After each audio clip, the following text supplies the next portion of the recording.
So hello students, welcome to our channel Assure पढ़ाई। आज की इस वीडियो में हम बात करेंगे ऑपरेटर्स इन सी प्रोग्रामिंग के बारे में। वीडियो को स्टार्ट करने से पहले अगर आप हमारे चैनल पर नए हैं तो चैनल को सब्सक्राइब करें, वीडियो इन्फॉर्मेटिव लगे तो लाइक और शेयर करें। चलते हैं हमारी आज की वीडियो की तरफ। ऑपरेटर्स इन सी प्रोग्रामिंग क्या होते हैं? एक ऑपरेटर एक ऐसा सिंबल होता है, हमारे किसी प्रोग्रामिंग लैंग्वेज की बात करें या फिर हम मैथमेटिक्स की बात करें तो ऑपरेटर एक ऐसा सिंबल्स होता है जो किसी भी फंक्शन को परफॉर्म करने में हेल्प करता है, चाहे वो मैथमेटिकल फंक्शन हो चाहे वो लॉजिकल फंक्शन हो। ठीक है, An operator is a symbol that tells the compiler to perform specific mathematical और logical functions। अब क्या होता है, ऑपरेटर एक ऐसा सिंबल है जो कि कंपाइलर को बताता है, वो हमारे कंपाइलर को ये स्टेट करता है कि हमें फंक्शन कौन सा परफॉर्म करना है। अगर एडिशन करना है तो हमने प्लस का सिंबल लगाया होगा, वो एक ऑपरेटर है। अगर मेरे को सब्सट्रैक्शन करना है तो मैंने माइनस का सिंबल लगाया होगा, वो एक ऑपरेटर है। मल्टीप्लिकेशन के लिए एस्ट्रिक्ट का साइन जो होता है सी प्रोग्रामिंग में, ठीक है, ये सब जो होते हैं ऑपरेटर होते हैं जो कि किस चीज़ में हेल्प करते हैं, हमारे मैथमेटिकल और लॉजिकल फंक्शंस में हेल्प करते हैं। अब बेसिकली हमारे सी प्रोग्रामिंग में कितने फंक्शंस आ जाते हैं, कितने टाइप के ऑपरेटर्स आ जाते हैं, सॉरी, तो हमारे सी प्रोग्रामिंग के अंदर 6 टाइप्स के ऑपरेटर्स होते हैं। तो वीडियो में आगे बढ़ने से पहले स्टूडेंट्स, इस वीडियो से पहले भी मैंने एक वीडियो अपलोड करी है जो कि constant and comments in C programming के ऊपर है। वो जो वीडियो थी वो यूनिट फर्स्ट की कंप्लीट वीडियो हो गई थी, उस पर वो लास्ट वीडियो थी यूनिट फर्स्ट की। ठीक है स्टूडेंट्स, तो मैं उस यूनिट फर्स्ट की फर्स्ट वीडियो जो है इंट्रोडक्शन ऑफ सी प्रोग्रामिंग, वहाँ से आपको यहाँ पर आई टैब पे लिंक दे देता हूँ, वहाँ से जाके एक्सेस कर लीजिएगा क्योंकि आप वहाँ से पूरी यूनिट फर्स्ट को सीरियल वाइज देख सकते हैं। ठीक है स्टूडेंट्स, तो बढ़ते हैं हमारी आगे वीडियो पे। अब क्या होते हैं हमारे ऑपरेटर्स सी प्रोग्रामिंग में 6 टाइप के होते हैं बेसिकली। ठीक है, अब वो कौन कौन से होते हैं देखो। अब ऑपरेटर्स जो होते हैं वो प्लस माइनस सब्ट्रैक्शन, ये तो हो गए कि हमारे किस किस पर्पस के लिए यूज होते हैं। ठीक है, तो ये जो होते हैं ना ब्रॉडली इनको और ज़्यादा क्या करा गया है, डिवाइड करा गया है कि हमारे मैथमेटिक्स के लिए अलग होगा, रिलेशनल के लिए अलग होगा, लॉजिकल के लिए अलग होगा। ठीक है, तो ये देख लेते हैं 6 टाइप कौन कौन से हैं। सबसे पहले आता है अर्थमेटिक ऑपरेटर्स, ठीक है, उसके बाद आता है रिलेशनल ऑपरेटर, उसके बाद आता है लॉजिकल ऑपरेटर्स, फिर चौथा है बिट वाइज ऑपरेटर्स, और पांचवा है असाइनमेंट ऑपरेटर, और लास्ट हमारा मिसलेनियस ऑपरेटर्स। ठीक है, जो छोटे मोटे बचे हुए ऑपरेटर्स होते हैं वो आ जाता है हमारे मिसलेनियस ऑपरेटर में। तो देखते हैं सबसे पहले अर्थमेटिक ऑपरेटर्स कौन से होते हैं। तो मैंने क्या किया है स्टूडेंट्स, ये जो हर एक ऑपरेटर्स है ना उनका एक चार्ट बना दिया है कि वो कौन कौन से ऑपरेटर्स होते हैं, हर एक ऑपरेटर का काम क्या है और उनका एग्जाम्पल क्या है, और मैं आपको स्टार्टिंग में उसका ब्रीफ दे दूंगा कि वो यूज क्यों होता है। तो बात कर लेते हैं सबसे पहले अर्थमेटिक ऑपरेटर्स की। तो अर्थमेटिक ऑपरेटर्स हमारे ऐसे ऑपरेटर्स होते हैं जिनकी हेल्प से हम हमारे अर्थमेटिक ऑपरेशंस को परफॉर्म करते हैं। तो अर्थमेटिक ऑपरेशंस होते कौन से? Addition, subtraction, multiplication, division, modulus हो गया, इंक्रीमेंट हो गया, डिक्रीमेंट हो गया। ठीक है, ये होते हैं हमारे अर्थमेटिक ऑपरेशंस। देख लेते हैं कि करके ऑपरेटर के यूज। हमारे अर्थमेटिक ऑपरेटर्स होते हैं ये रे, एडिशन का, plus, minus, multiplication, division, modulus, increment और डिक्रीमेंट।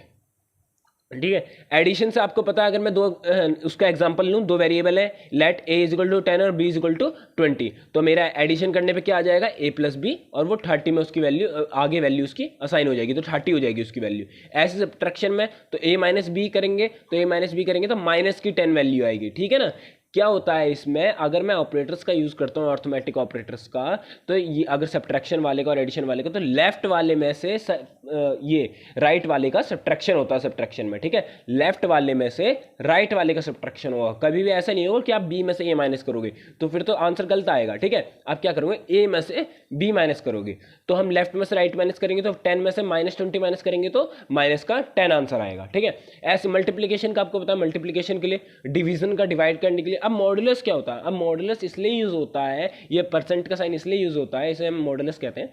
ये यूज होता है हमारे रिमाइंडर प्रिंट कराने के लिए। जैसे आप मान लीजिए किसी भी क्वेश्चन को करते हैं, उसमें आपको डिवाइड करना है 2 चीज़ों को। ठीक है, जैसे मान लीजिए 10 और 20 को हमें डिवाइड करना है, तो हम इसका रिमाइंडर क्या आएगा, अगर मैं कहूँ a मॉडुलस 20 का, सॉरी b मॉडुलस 20 का रिमाइंडर क्या आएगा, तो b मॉडुलस a का रिमाइंडर आएगा हमारा, या मॉडुलस आएगा हमारा 0, क्योंकि इसमें रिमाइंडर कुछ बचेगा ही नहीं, ये टोटली कट हो जाएगा। 10 2 20 होते हैं तो 0 आ जाएगा सबसे एंड में।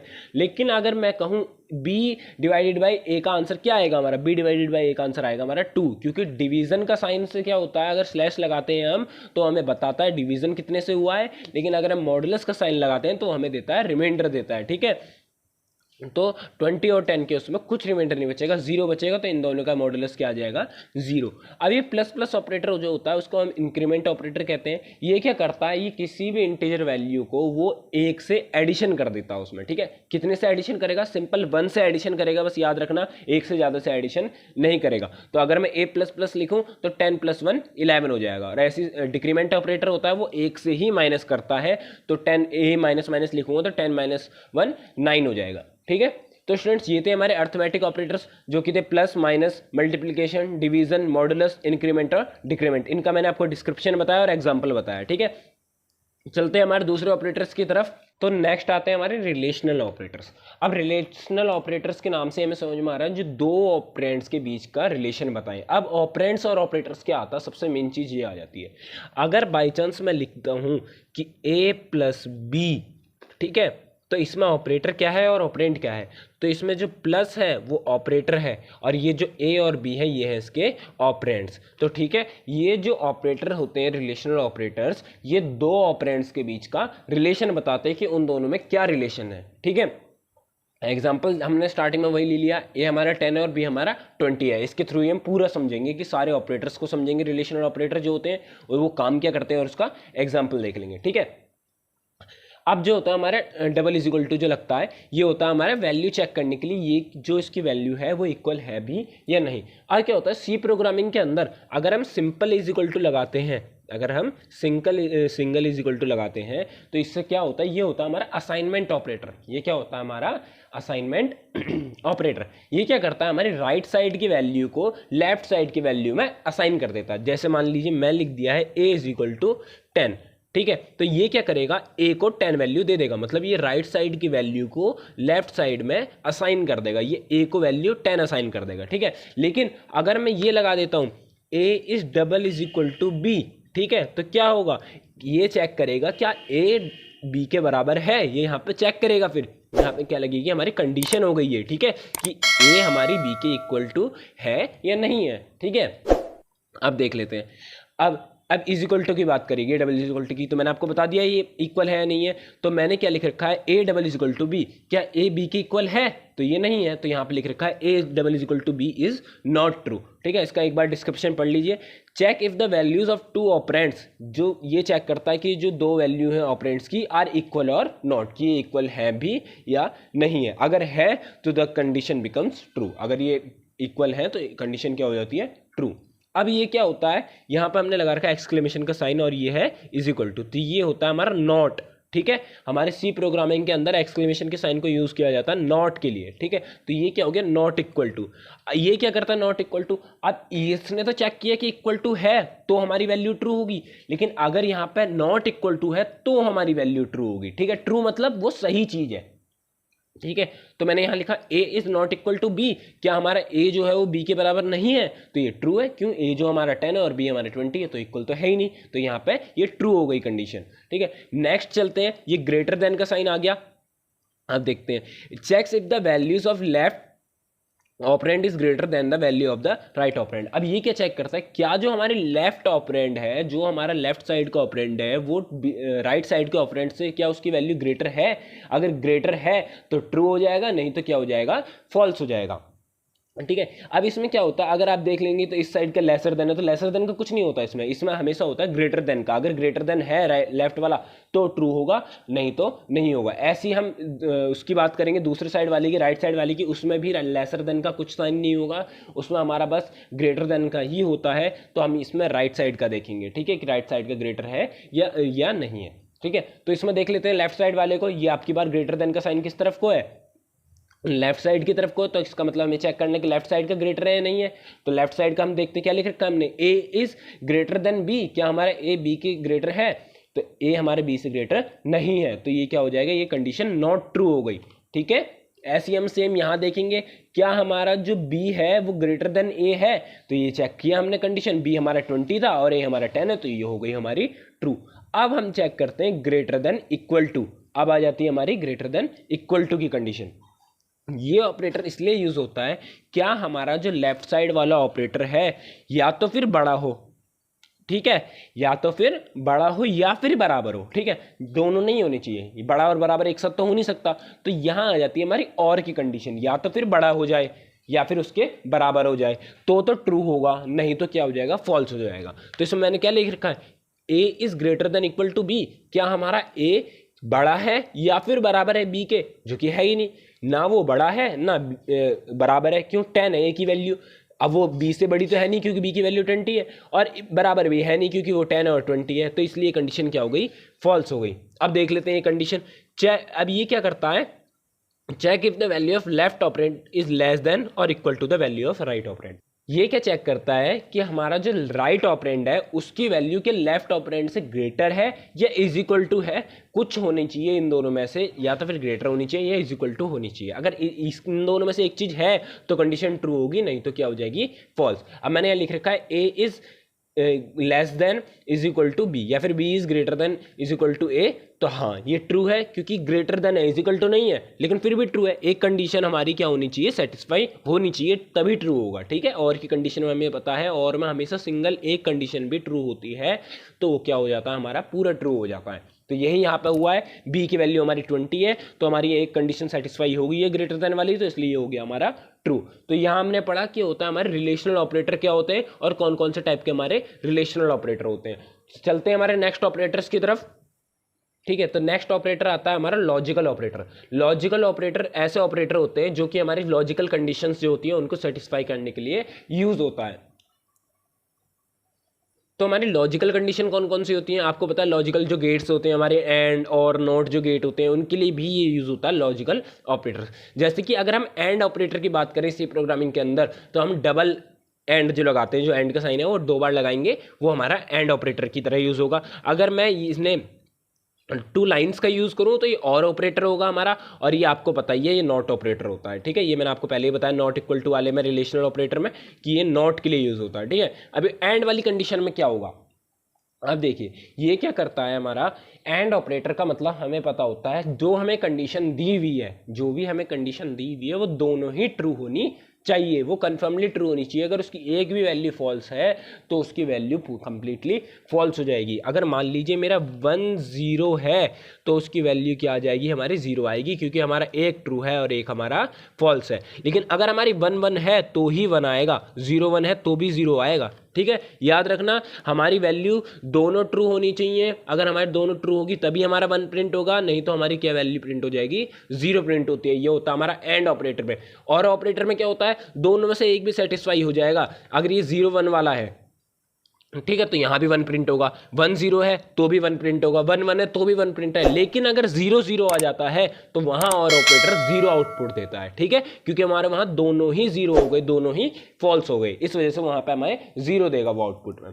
देख लेते हैं इसमें क्या है, डबल एंड का यूज किया गया है, क्या called logical and operator if both the operands are non zero then the condition becomes false. अब मैंने यहाँ देख रखा है a इज इक्वल टू 1 है, b इज इक्वल टू 0 है। हमारी a की वैल्यू क्या है, 1 है, और b की वैल्यू क्या है, हमारी 0 है। तो हमने क्या लगा रखा है, a एंड b लगा रखा है ना, जिसका मतलब क्या है, हमें a और b के बीच में कैसा रिलेशन है, एंड ऑपरेटर की मदद से हमें इसमें रिलेशन फाइंड करना है। तो हमें इसमें क्या करेंगे, a की वैल्यू क्या हमारी 1 है, b की वैल्यू क्या हमारी 0 है। तो हमें पता है जब एंड ऑपरेटर का हम यूज़ करते हैं, अगर एक ट्रू है एक फॉल्स है तो भी हमारा आंसर क्या आएगा, फॉल्स आएगा। हमारी दोनों ही ट्रू होनी चाहिए, अगर 1 1 होता तो ही 1 आंसर आता, ठीक है।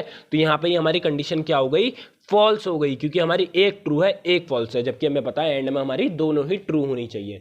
और अगर हम बात करें और ऑपरेटर्स की, और ऑपरेटर में क्या होता है, और ऑपरेटर में जैसा हमें पता है 1 है वैल्यू a की, b की वैल्यू है 0, तो हमारी तब भी ये वैल्यू 1 प्रिंट करेगा, ठीक है। और ऑपरेटर में हमारे a और b लगा रखा है ना, तो ये तब भी हमारा 1 प्रिंट करेगा, क्योंकि और हमें पता है या, जिसका मतलब होता है या तो फिर a 1 ट्रू हो या तो फिर b ट्रू हो। इसमें हमारे a ट्रू है ही तो हमारा आंसर भी ट्रू हो जाएगा, ठीक है।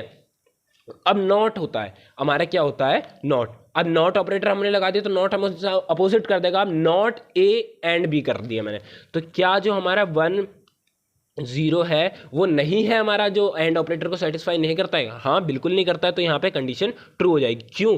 क्योंकि यहाँ पे हमारी इस कंडीशन को सेटिस्फाई एंड ने नहीं किया है, ठीक है। इसने क्या किया, हमारी जो एंड ऑपरेटर है उसकी कंडीशन को इसने सेटिस्फाई नहीं किया, जो कि क्या होती है 1 1 होनी चाहिए, दोनों ट्रू होनी चाहिए।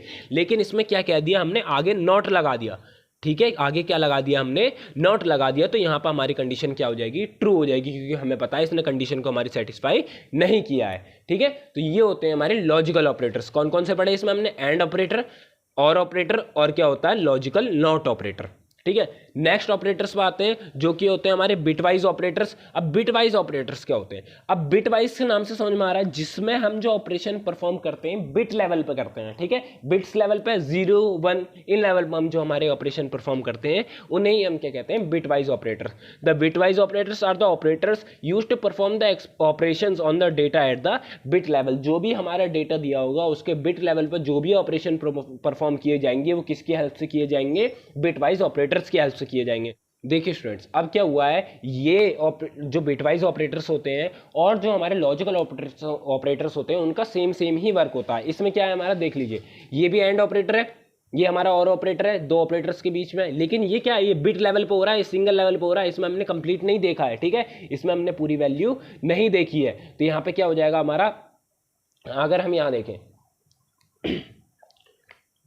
हमने दो वैल्यू ली है, एक हमारी 0 0 1 1, 0 0 1 1 क्या हो जाएगा हमारा, अगर हम किसी भी चीज़ का बाइनरी कन्वर्जन करते हैं तो सबसे पहले हमें पता है, यहाँ से लिखते हैं हम 0 1 2 4 8, तो हमने क्या लिखा हुआ है 1 1 0 0, तो हमारी वैल्यू क्या है, हमारी क्या है 1। दूसरे देख लेते हैं, 0 1 2 3 2 4 और 8, ठीक है। इसमें क्या है 0 1 0 0 1, यहाँ से है, एक मिनट रुकिए, यहाँ से आएगा हमारा, यहाँ देख लेते हैं 0 1 2 4 8, तो हमने लिखा है 1 0 और फिर यहाँ पे 1 0, तो यहाँ पर हमारी वैल्यू कितनी हुई, यहाँ पर हमारी वैल्यू हुई इसकी 2, तो हमारी x की वैल्यू क्या है 1 है और b इसकी y की वैल्यू क्या है हमारी 2 है, ठीक है। तो अब देख लेते हैं इनके हम अब 1 और 2, अब हम इसमें क्या करेंगे, इसमें हम बिट वाइज पर बिट पे हम इसमें जो ऑपरेशन परफॉर्म करेंगे वो होते हैं हमारे बिट वाइज ऑपरेटर्स। अब देख लेना, हम बिट पे, हम पर बिट पे यूज कर रहे हैं, एक एक बिट पे, ठीक है। देख लेना, अब जो स्टार्टिंग की बिट है हमारी 1 की वो क्या है 0 है, उल्टा लिखते हैं हम, याद रखना 0 0 1 1 लिखेंगे हम यहाँ पे, 0 0 1 1, तो हमारा 1 होगा, तो ठीक है। 0 0 1 1 किसकी है, x की वैल्यू है जो कि है 1, ठीक है, और जो हमारी y की वैल्यू है कि वो क्या है 2 है, जो कि क्या है 0 1 0 1। अब इनमें हम क्या करेंगे, अलग अलग ऑपरेटर्स लगाएंगे। ये क्या है हमारा लॉजिकल एंड, ये है हमारा क्या और ऑपरेटर, ये है हमारा एक्सॉर ऑपरेटर, ठीक है, एक्सॉर ऑपरेटर। अब देखते क्या करते हैं, हमें पता है एंड क्या करता है, एंड में हमारी दोनों ही कंडीशन सेटिस्फाई होनी चाहिए, दोनों ही सेटिस्फाई क्या, वो भी ट्रू होनी चाहिए, ठीक है। क्या होनी चाहिए हमारी, ट्रू होनी चाहिए। अब यहाँ पर दोनों कंडीशन हमारी फॉल्स है तो यहाँ पर फॉल्स हो जाएगा, ठीक है। सेम यहाँ पे लेकिन हमारी एक कंडीशन ट्रू है एक फॉल्स है, लेकिन फिर भी फॉल्स होगा क्योंकि हमारी एंड में क्या होनी चाहिए, दोनों कंडीशन ट्रू होनी चाहिए। सेम यहाँ पे 0, यहाँ पे 1 हो जाएगा क्योंकि हमारी दोनों कंडीशन यहाँ पे ट्रू हो गई। अब चलते हैं और ऑपरेटर की तरफ, और में हमारा क्या है 0 0 है तो 0 किया, अगर 0 1 है तो भी 1 है, क्योंकि एक कंडीशन तो ट्रू है ना, जो हमारी कंडीशन है कि एक ऑपरेटर उसका कम से कम एक वैल्यू ट्रू होनी चाहिए, वो हमारी सेटिस्फाई हो गई है। सेम यहाँ पे एक वैल्यू सेटिस्फाई हो गई है और यहाँ पे हमारी दोनों वैल्यू सेटिस्फाई हो चुकी हैं, ठीक है। अब हमारा एक्सॉर ऑपरेटर क्या करता है, जब हमारी दोनों वैल्यू सेम हो जाती है तो हमें फॉल्स देगा, चाहे वो दोनों ही ट्रू हो चाहे वो दोनों ही फॉल्स हो, ठीक है, उससे कोई मैटर नहीं करता। दोनों वैल्यू अगर हमारी सेम हो जाएंगी तो हमारा फॉल्स रिटर्न करेगा, अगर दोनों वैल्यू एक दूसरे से डिफर होंगी तो हमारी वहां क्या करेगा, ट्रू रिटर्न करेगा। जैसे 0 0 तो 0 रिटर्न किया, 0 1 दोनों से एक दूसरे से डिफरेंट हुआ तो 1 ट्रू रिटर्न कर दिया। सेम यहाँ पे, अब यहाँ पे 1 1 दोनों ट्रू हैं भले ही, लेकिन तब भी इसने 0 रिटर्न किया है। क्यों रिटर्न किया है दोनों 0, क्योंकि ये हमारी कंडीशन एक्सॉर में होती है कि दोनों सेम नहीं होने चाहिए हमारे। तो ठीक है स्टूडेंट्स, ये होते हैं हमारे बिटवाइज ऑपरेटर्स जो कि हमारे बिट लेवल पे परफॉर्म करते हैं ऑपरेशंस। ठीक है, नेक्स्ट ऑपरेटर्स पे चलते हैं जो कि हमारा असाइनमेंट ऑपरेटर। अब असाइनमेंट ऑपरेटर्स के नाम से ही समझ में आ रहा है जो हमारी वैल्यू को असाइन कर दे। अब असाइन कैसे करेंगे, हमेशा याद रखना असाइनमेंट ऑपरेटर्स में लेफ्ट साइड वाले में वैल्यू असाइन होती है। ठीक है, right side value, right side से वैल्यू जाती है वो हमेशा लेफ्ट साइड में असाइन हो जाती है। ठीक है, अब c is equal to a plus b का मतलब क्या है, जो c के अंदर वैल्यू असाइन हुई है वो हुई है a प्लस बी की। अब ये नहीं है a प्लस बी में c की वैल्यू असाइन हुई है, नहीं, a प्लस बी की वैल्यू c में असाइन हुई है। हमेशा याद रखना राइट साइड से लेफ्ट साइड वाले में असाइनमेंट होता है हमेशा। इज इक्वल टू का हमें पता है सिंपल कि हमारा दोनों की वैल्यू क्या हो जाएगी, हमारी इसमें असाइन हो जाएगी, इसके इक्वल हो जाएगी। अब क्या होता है प्लस इज इक्वल टू का क्या मतलब होता है, अब देख लेते हैं। ऐड एंड असाइनमेंट ऑपरेटर, सबसे पहले तो ऐड करेगा उसके बाद उसकी वैल्यू को असाइन कर देगा। अगर मैं लिखता हूं c add is equal to A, तो क्या करेगा c में c प्लस ए की वैल्यू असाइन कर देगा। सबसे पहले c प्लस ए करेगा क्योंकि हमने ऐड ऑपरेटर लगा रखा है, तो c प्लस ए करेगा, उसके बाद उसकी वैल्यू को हमें c में प्रिंट कर देगा। ठीक है, नेक्स्ट देख लेते हैं minus is equal to same, बस यहाँ पे इसने प्लस किया था, यहाँ पहले माइनस करेगा उसके बाद सी में वैल्यू असाइन करेगा। मल्टीप्लिकेशन में भी पहले मल्टीप्लिकेशन करेगा उसके बाद सी में वैल्यू असाइन करेगा। डिवीजन भी सेम, मॉडुलस भी सेम। ठीक है, तो ये होते हैं हमारे असाइनमेंट ऑपरेटर्स। याद रखना असाइनमेंट ऑपरेटर्स के लिए मेन बात यही है कि हमेशा राइट साइड की वैल्यू लेफ्ट साइड में असाइन होगी। कभी भी आप उल्टा मत कर दीजिएगा या फिर उल्टा मत समझिएगा कि लेफ्ट साइड की वैल्यू राइट में असाइन हो रही है। आप कभी कभी कंफ्यूजन हो जाती है, लेकिन याद रखना हमेशा राइट साइड की वैल्यू ही शिफ्ट होती है, हमारी राइट साइड की वैल्यू ही हमारी क्या होती है, असाइन होती है हमारी किसे, लेफ्ट साइड वाली वैल्यू को। हमारे नेक्स्ट ऑपरेटर और लास्ट ऑपरेटर्स आ जाते हैं हमारे मिसलेनियस ऑपरेटर। अब जो मिसलेनियस ऑपरेटर होते हैं वो कौन से होते हैं, अब besides the operator discussed above there are some few other important operator including size of and और क्वेश्चन मार्क, और ये जो होते हैं हमारे टर्नरी ऑपरेटर्स में आते हैं। ठीक है, supported by the C language. अब क्या होता है हमारा, ये जो ऑपरेटर्स पढ़े इनको तो हमने सब अलग अलग दे दिया नाम की, ये असाइनमेंट ऑपरेटर थे, असाइनमेंट के लिए यूज़ हो रहे थे। जो हमारे एडिशन ऑपरेटर थे वो अर्थमेटिक ऑपरेटर के लिए यूज़ हो रहे थे। ठीक है, और हमारे बिट वाइज ऑपरेटर हो गए जो बिट लेवल पे परफॉर्म कर रहे हैं ऑपरेशंस को, और हमारे लॉजिकल जो लॉजिकल गेट्स पे लॉजिकल ऑपरेटर्स को या ऑपरेशंस को परफॉर्म करने में यूज़ होते हैं। अब मिसलिनियस ऑपरेटर्स होते हैं जो इनसे बचे हुए हैं। ठीक है, देख लेते हैं कौन कौन से बचे हुए हैं। साइज ऑफ ऑपरेटर है जो कि क्या करता है, जो रिटर्न करता है वेरिएबल के साइज को। अगर मैं साइज ऑफ ए करता हूं तो वो क्या रिटर्न करेगा, अगर हमारा इंटीजर है ए तो हमारा 2 रिटर्न करेगा। हर एक की वैल्यू के हिसाब से वो वैल्यू रिटर्न करेगा, चाहे वो किस टाइप का वेरिएबल हो, इंटीजर टाइप का है, चाहे कांस्टेंट टाइप का है, चाहे कैर टाइप का है, तो वो उसकी ही वैल्यू रिटर्न कर देगा। नेक्स्ट देख लेते हैं एंड। तो ये क्या करता है, सिंपल अगर हम एंड लगाते हैं पहले, याद रखना अगर हम पहले लगाएंगे तो इसका रिटर्न कर देगा एड्रेस। अगर मैं एंड ए लिख दूंगा तो जहां पे भी मेमोरी पे जिस एड्रेस पे हमारा ए स्टोर होगा वो एड्रेस हमें क्या हो जाएगा, स्क्रीन पे, आउटपुट स्क्रीन पे शो हो जाएगा। अब एस्ट्रिक्ट क्या करता है, एस्ट्रिक्ट हमारा किसी भी उसको पॉइंटर बना देता है, पॉइंटर टू ए वेरिएबल हो जाता है, मतलब ये पॉइंटर असाइन कर देता है एस्ट्रिक्ट की मदद से। ठीक है, अब ये होता है हमारा कंडीशनल एक्सप्रेशन। अब ये कंडीशनल एक्सप्रेशन क्या होता है, अब आपको इसका एग्जाम्पल देना पड़ता है।